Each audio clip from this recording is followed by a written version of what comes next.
Setting up a website, great. One of the most common questions that I get asked is, what domain name should I use? Or what domain name should I buy? Or how do you choose a domain name? So a domain name is basically the address of your website. For example, www.google.com. So that is their domain name, their website address. So if anyone types that in, they get taken to google.com and so on. So in this video, I want to show you 10 of my top tips on choosing a domain name for your business.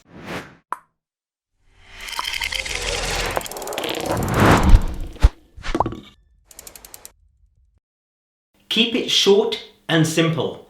So short as in try not to have too many words in it. Yeah, otherwise when you're telling people, it's going to be like, hey, it's like 4 or 5 words, and then if you've got an email address and if your name is John, for example, it'd be John at, and then you've got these 4 or 5 words.com. So it gets really cumbersome to actually just tell people what your domain name is. So keep it short as possible and keep it simple. And what I mean by simple is I see domain names whereby people have misspelt a word. For example, I don't know, the word crazy, they might spell it with the letter K. But the problem with that is, I know you're trying to be a bit different. The problem with that is that every time you tell someone your domain name, you're going to have to tell them how to spell it. So keep it short and simple. Avoid using hyphens within your main domain name. So for example, you might have a business called, I don't know, the furniture shop. So avoid having like something like the-furniture-shop.com, because again, firstly, you're going to have to tell people about putting a hyphen in, explain to them what a hyphen is. And also, when you're telling people, what's going to happen is that some people are going to forget to type in the hyphen, and they're going to go to the non-hyphen version, i.e. thefurnituresshop.com. So you'll be also losing a whole load of traffic, which really should have been your traffic. So again, keep it simple and avoid hyphens. Exact match domain. Now this is something I hear about all the time, so-called EMD. Now this was a strategy that people used to use back in the days, whereby whatever their business is, so if you're selling leather sofas, they used to go for a domain name such as leather sofas, thinking that, hey, Google's going to rank me at the top of Google because I've got the exact domain name.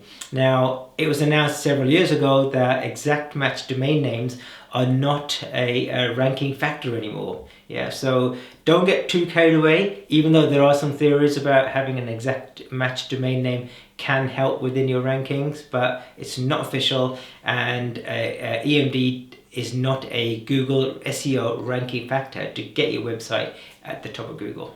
Avoid being a copycat. So what I mean by that is, when you're choosing a domain name, try to not choose a domain name which is almost identical to your competitor's domain name, because you'll be battling for the same traffic. Either you'll be losing traffic to them or they'll be losing traffic to yourself. So try to be a bit creative and a bit more original.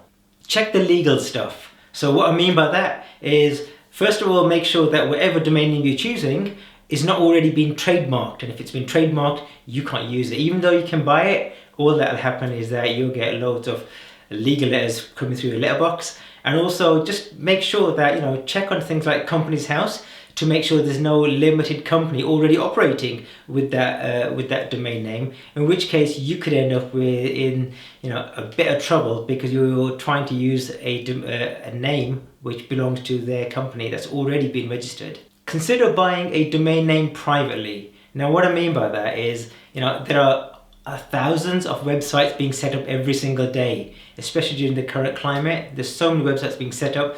The good domain names have mostly all been snapped up by someone or another, either to use within their business or to resell to others. So what you find is that finding a good domain name is going to be difficult. So what you could do is you could buy a private domain name. In other words, a domain name that somebody has already bought and purchased, and now they're selling it at a premium price, which could start off from like a couple of £100 to maybe a few £1,000s. So in the description below, I will put in a few places where I commonly visit in order to choose private domain names. If you've got any sort of suggestions in terms of what strategies you use when you're trying to find a domain name and you can't find it because it's already been taken. Put your comments in the description below. Protect your domain name branding. So what I mean by that is, let's say if you've got a domain name and you want to set up like ilovejellybeans.com, then even though you've got the .com and you might want to use just the .com, consider buying the other domain name extensions like .co.uk or .net or whatever you deem that you want to really protect.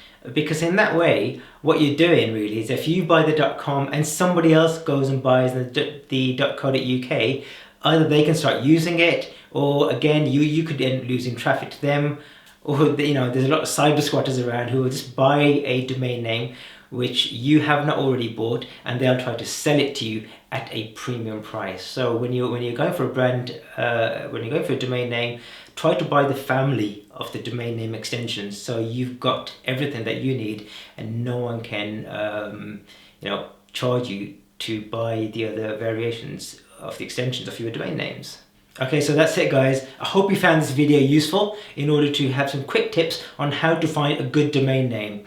If you've got any other comments or suggestions, please put them in the comment below, and please don't forget to subscribe and like this video, as well as switching on your notifications so that you'll be notified when I produce more content.